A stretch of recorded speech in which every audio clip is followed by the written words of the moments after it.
ჩვენ ლიბერალიზმზე რომ გავაგზავნოთ საუბარი, რომელიც სულს გაფავს, ეს რა თქმა უნდა ძალიან ფართოდ გავრცელებულია ვერთახმები, რომ რაღაც ერთგვარი სექტა არის, ერთგვარი სექტა ადამიანების, როგორც საბავშვო შიშები, ხო, გუდიანი კაცების ხო გვეშინოდა, ოღონდ თავარია რომ შეხედო აი ამ სექტანტებს, ამ საშიშ ადამიანებს და თქვენ დედაცვატირო უთხრა, თუნდაც ამით დაიწყო, მათი ძალა საგრძნობლად კლებულობს, ანუ შენი ძალა მათ წინააღმდეგ არის შენს თავდაჯერებულობაში, რამდენად გწამს მათი სიძლიერის. თუ შენ მათი სიძლიერის გწამს, თუ მათი ბულინგის გწამს, მათი იარაღი არ არის ომი. პირდაპირ დაპირისპირება. მათი იარაღი პირველ რიგში არის cancel culture, ანუ გაუქმების კულტურა, რომ აი მთელი ეს მასმედია, რომელიც მათ ხელში არის, იყო აქამდე თელს და დასავლურ ლიბერალურ სამყაროში სოციალისტები შეგაუქმებენ, უბრალოდ გაშეიმებენ და ამაშია მათი ძალა, რომ შენ თუ იმის შეგეშინდება და აღარ გინდა უკვე იქ და თუ თქვენ დედაცვატირეს თუ ეუნები შენ ამას იგებ და ჩვენმა ხელისუფლებამ სად მოიგო, იცი, როგორც კი დაუწყეს წვალება რაღაცას იმათ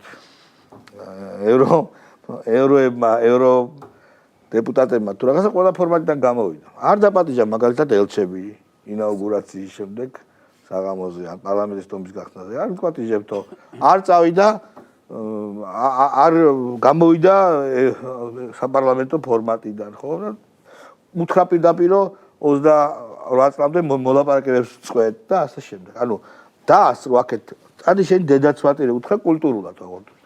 და ამით მხოლოდ მოიგო და აჩვენა თავისი ძალა. ეს ძალა ეგრეთ წოდებული სექტანტების კლებულობს უკვე ძალიან ბევრი ქვეყანა, ძალიან ბევრი ადამიანი ეუნება, იმიტომ რომ რა არის მან თავარი შიში, რომ არ მოგაწევონ რუსეთუმეს სახელი. და მოგაწევონ. ხო, მოდი პირდაპირ ვთქვათ, მოგაწევონ, როცა შენ ზუსტად იცი, მაგალითად დარწმუნებული ვარ 100%-ით ვიცი, რომ საქართველოს ხელისუფლება არანაირ მოლაპარაკებებს და არანაირ საუბარსაც კი არ აწარმოებს რუსეთთან. შალვა, ბოდიშ ვიხდი მე რომ არ მოგვაწებონ რაღაცა შეცდომაროს რომ არ გაგვეპაროს საქართველოს ხელისუფლებას არ უთქვამს რომ მოლაპარაკებებს წყვეთ, ანუ მე ვიცი რომ შენ ხო რაღაცა გამოგჩა, ანუ ჩვენი მხრიდან არ იქნება დაყენებული. თუ ისინი კი არა. ხო, არა, არა, მართალია. ანუ ისინი ეტრიალებდნენ ზუსტად ეგრე.